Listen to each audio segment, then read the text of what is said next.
Hello guys, welcome to our YouTube channel, and today we are going to learn how to enable voice response in ChatGPT. So let's get started.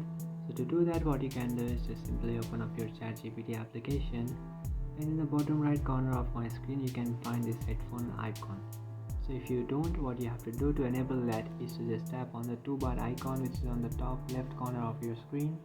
And after tapping on that, in the bottom of your screen you can find your profile. Just tap on it, and after tapping on your profile you just have to scroll down and you can find this speech section, and inside your speech section you can find this first option which says voice.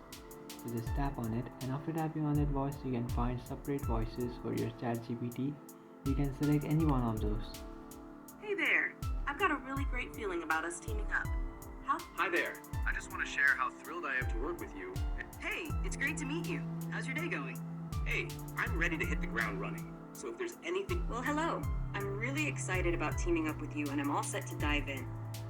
So just confirm a voice that you like, and after confirming that, what you will do is just come back, and after that you can find this headphone shaped icon. You can just tap on it. So my ChatGPT is set in Chinese language, so it is responding me in Chinese language.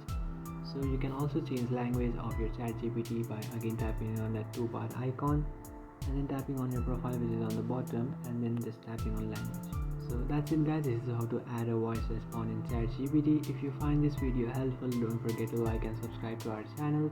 If you have any doubts, feel free to comment below. Thanks for watching.